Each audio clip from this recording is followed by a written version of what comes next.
1 mstari wa 12. Sema, Waebrania sura ya 2 mstari wa 11 na 12. Maana yeye atakasaye na hao wanaotakaswa wote pia watoka kwa mmoja.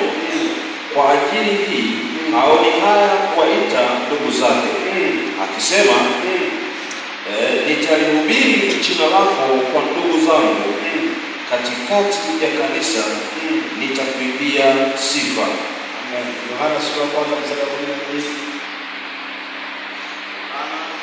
Yohana sura ya 1 mstari wa 12. Yohana sura ya 1 mstari wa 12.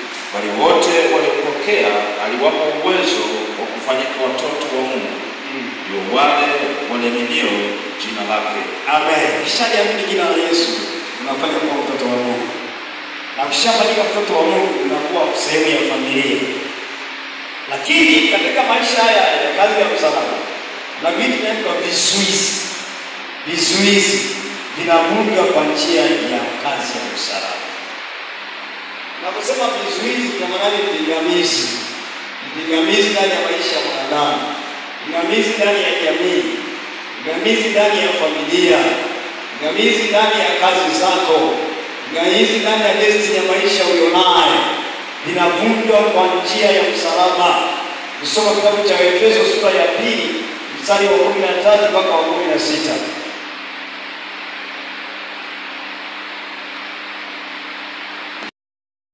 Kwa shetani. Tumefika kuwa na kanisa ambalo halina uwezo wa kujua kwamba wao vizuizi kwenye maisha yao vimeachiliwa na havipo katika maisha yao. Na mna mwingine kwa sababu ya kutokulijua neno la Bwana, na mna mwingine kutokuwa na imani ndani yao, na mna mwingine kukosa ushirika kati ya Mungu na wao, wamejikuta wamekuwa ni watumwa lakini wakiwa ndani ya kanisa. Wamejikuta wamekuwa ni watumwa wakiwa ndani ya Yesu Kristo kwa sababu ya mahusiano ambayo si thabiti kati ya wao na Mungu aliye naye. Ukisoma kwenye neno la Mungu, ahadi za Mungu ndio wa Kristo na watu ambao wanasema wameokoka na maisha aliyonayo, lazima ni vitu viwili tofauti. Lazima tuwe ni kama maisha tunayoishi, tunaigiza neno la Bwana.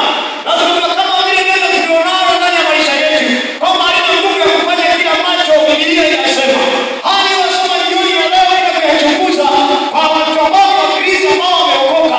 Unaweza kuna vitu vingi ambavyo bado vimewakamata, bado vinawazuia, bado ushirika kwa familia ya Yesu Kristo ndani ya maisha yao, yale mahusiano hayapo. Ni kweli neno la Mungu linasema hivi, lakini kila kuangalia maisha yao watu walionayo, ya ulimwengu ulionao, sasa ni vitu ambavyo ni vitu vingi tofauti katika maisha yao. Nafika sehemu vilio ndani ya Kristo vimetawala. Nafika sehemu ndani ya maisha ya Kristo ni waoga kumsikia shetani. Na mna wengine wanatetemeka, na mna wengine wanapewa viambatanishi vya imani kama vile Yesu Kristo hakuna kazi aliyofanya pale Kalvari. Na hizi ni hila ya adui, kwamba Kristo alikuwa mahali sio tishio kwa shetani, kwamba Kristo mahali alikuwa asiwe tishio katika kazi za ulimwengu wa nguvu za giza. Nao wamekuwa na milio hiyo mingine ni kwa sababu mahusiano na Mungu wao sio mazuri. Maingiliano ya Roho Mtakatifu ndani ya maisha yao hayapo. Maingiliano katika kazi ya msalaba na uwezo wa Bwana ndani ya maisha yao hayapo. Kwa hiyo wanakuwa hawana nguvu za kuwa tishio katika mikono ya adui aliyowakamatia watu wao. Ni matazamio yangu ndani ya hizi siku 4 ambao tutakuwa mahali hapa. Roho katika kutoka kwenye hatua moja uliyokwama kwenda kwenye hatua nyingine. Amen. Maana tuna maisha ambayo hayafanani na Biblia inavyosema. Tuna maisha fulani ambayo kama tunaigiza tunapokuwa kwenye imani. Tuna maisha ambayo hayana matokeo kama Biblia inavyosema. Sasa kwenye Mathayo 27 na ule mstari, hata mstari wa kwanza, mstari mingi kidogo hapo, tutembee katika eneo hilo. Mathayo 27 na mstari wa kwanza. Baba nashukuru katibu barikiwa kwa kusoma haraka. Amen. Mathayo sura ya 27 kuanzia mstari wa kwanza. Na ilipokuwa asubuhi, wakuu wa makuhani wote na wazee na watu wakafanya shauri juu ya Yesu wapate kumuua. Wakamfunga, wakamchukua. Akasema alikosa alipoisaliti damu isiyo na hatia. Wakasema, basi haya yatupasa nini? Yatupasani sisi? Yaangalie hayo wewe mwenyewe.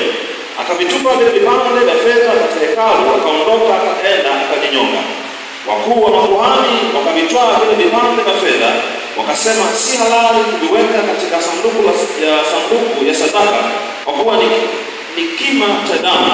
Wakafanya shauri, wakavitumia kwa kununua konde la mfinyanzi liwe mahali pa kuzika wageni. Kwa hiyo konde lile huitwa konde la damu hata leo. Ndipo likatimia neno lililonenwa na nabii Yeremia akisema, wakavitwaa vipande 30 vya fedha, kima chake aliyetiwa kima, ambaye baada ya Sura 11. Na Yesu akasimama mbele ya liwali. Liwali akamuuliza akasema, wewe ndiwe mfalme wa Wayahudi? Yesu akamwambia, wewe wasema. Lakini aliposhtakiwa na wakuu wa makuhani na wazee, hakujibu hata neno. Ndipo Pilato akamwambia, usikie. Asimjibu hata neno moja. Hata liwali akastaajabu sana. Basi wakati wa siku liwali desturi yake kuwafungulia mkutano mfungwa mmoja aliyemtaka. Basi palikuwa na mfungwa mashuhuri siku